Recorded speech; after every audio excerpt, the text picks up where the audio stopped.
AP ముఖ్యమంత్రి చంద్రబాబు నాయుడు ఎందుకు విశాఖ వెళ్ళలేదు? అప్పన్న ఆలయంలో జరిగిన ఈ దుర్ఘటనకు సంబంధించి ఎందుకు అక్కడికి వెళ్ళి క్షేత్రస్థాయిలో పరిశీలన చేయలేదు అన్న ఒక అనుమానం ఉంది. అయితే చంద్రబాబు నాయుడు గారు ఎల్లుండి జరిగే అమరావతి పనుల పునఃప్రారంభ కార్యక్రమంలో బిజీగా ఉన్నారు అన్న ఒక అభిప్రాయం వ్యక్తమవుతోంది. మోడీ కూడా వస్తూ ఉండడంతో, ప్రధాని నరేంద్ర మోడీ గారు కూడా వస్తూ ఉండడంతో ఆ పని మీదే పూర్తిగా చంద్రబాబు నాయుడు ఫోకస్తో ఉన్నారు అన్న ఒక అభిప్రాయం ఏర్పడుతోంది. అందుకే ఈ అంశాన్ని ఆయన పెద్దగా పట్టించుకోలేదు. జస్ట్ ఒక విచారణకు ఒక కమిటీని వేశారు. 42 గంటల్లో నివేదిక ఇవ్వాల్సిందిగా ఆదేశించారు. ఆ నివేదికలు వచ్చినా ఏం చేసేది ఏముండదు. ఇది చాలా నివేదికలు వచ్చాయి.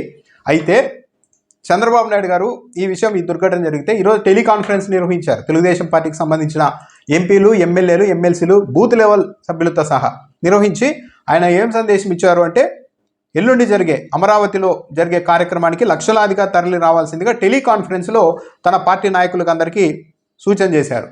తరలి రండి అని. అంటే పూర్తిగా ఈ అమరావతి ఇష్యూ మీదే ముఖ్యమంత్రి గారు ఫోకస్తో ఉన్నారు. అందుకే అప్పన్న ఆలయంలో జరిగిన ఘటనకు సంబంధించి ఆయన అక్కడికి వెళ్ళడం కానీ దాని మీద మరీ ఎక్కువ దృష్టి పెట్టడం లేదా అన్న నాకు అభిప్రాయం వ్యక్తమవుతుంది.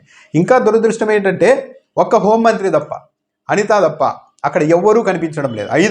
ఐదుగురు మంత్రులతో ఒక కమిటీ వేశాము ఈ ఏర్పాట్లకు సంబంధించి అన్నారు, కానీ ఏ ఒక్కరూ పెద్దగా కనిపించలేదు.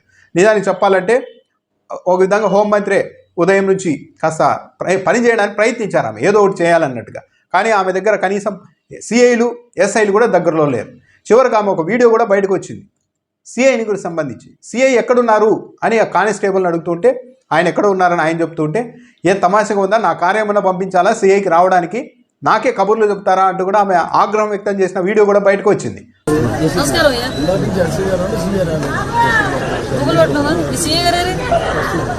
ఎక్కడున్నారు?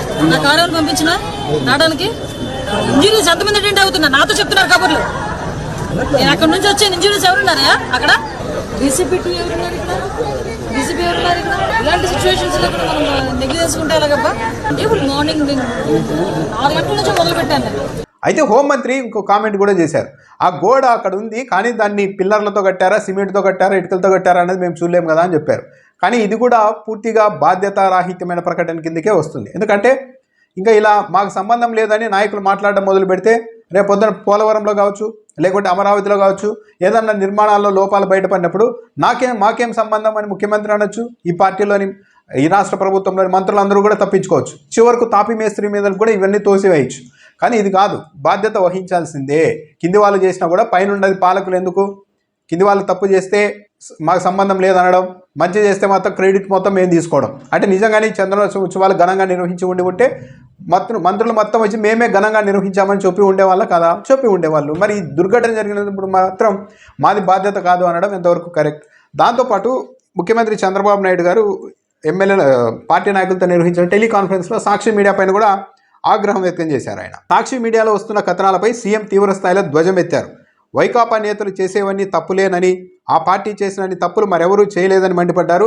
ఆ పత్రికలో ప్రచారం చేసేవన్నీ అసత్యాలని అసహనం వ్యక్తం చేశారని ఈనాడులోనే రాశారు ముఖ్యమంత్రికి సంబంధించి.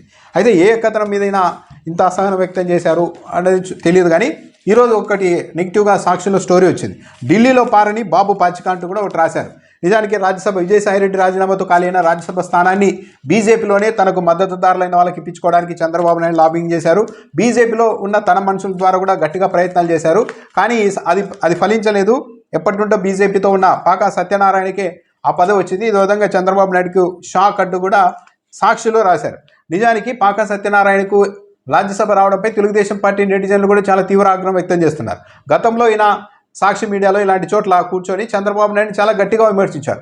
అలాంటి వ్యక్తికి రాజ్యసభ బీజేపీ ఇవ్వడం ఏంది, మన ఎంపీల సాయంతో ఆయన్ని రాజ్యసభకు పంపించడం ఏంటి అని చంద్రబాబు నాయుడు గారిని కూడా పెద్ద ఎత్తున తెలుగుదేశం పార్టీ కార్యకర్తలు, నెటిజన్లు ప్రశ్నిస్తూ ఉన్నారు. ఇలాంటి వాతావరణం కూడా ఉంది. అయితే ఇక్కడ గమనించాల్సింది ఏంటంటే, బీజేపీ పూర్తిగా తమకు కట్టుబడి ఉన్న వాళ్ళకు మాత్రమే ఇక్కడ ఏపీలో పదవులు ఇస్తోందా? అది కూడా తెలుగుదేశం పార్టీ ఎమ్మెల్యేల సాయంతోనే తమకు కావాల్సిన, తమ పార్టీకే కట్టుబడి ఉండే, ఇంకా చెప్పాలంటే తెలుగుదేశం పార్టీని తీవ్ర స్థాయిలో వ్యతిరేకించిన నేతలకే పదవులు ఇస్తోంది అన్న ఆగ్రహం తెలుగుదేశం పార్టీ కార్యకర్తల్లో ఉంది.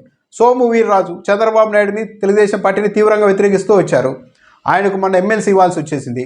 పాకా సత్యనారాయణ, ఈయన కూడా తొలి నుంచి బీజేపీలోనే ఉన్నారు. అప్పుడప్పుడు చంద్రబాబు నాయుడు గారిని కూడా విమర్శించారు గట్టిగా. ఆయనకి ఈరోజు రాజ్యసభ ఇవ్వాల్సి వచ్చింది. విజయసాయిరెడ్డి ఖాళీ అయినప్పటికీ కూడా, ఆ స్థానం విజయసాయిరెడ్డి రాజీనామాలో ఖాళీ అయినప్పటికీ కూడా ఎమ్మెల్యేల మద్దతు అంతా టీడీపీ వాళ్ళదే కావాలి. ఎలక్షన్ జరిగితే చెప్పాలంటే తెలుగుదేశం పార్టీ కన్నా రావాలి. కానీ ఏమి ఇక్కడ పెద్దగా ప్రాబల్యం లేకుండా, ఎమ్మెల్యేల సంఖ్య లేకపోయినా కూడా ఇప్పటికి 2 రాజ్యసభ సీట్లు తీసేసుకుంది బీజేపీ. కానీ ఏమీ చేయలేని పరిస్థితుల్లో తెలుగుదేశం పార్టీ నాయకత్వం ఉంది. దాన్నే సాక్షి ఢిల్లీలో పారని బాబు పాచిక అంటూ రాసింది. చంద్రబాబు నాయుడు మాత్రం సాక్షి మీడియా పైన విరుచుకుపడుతూ ఉన్నారు మరి.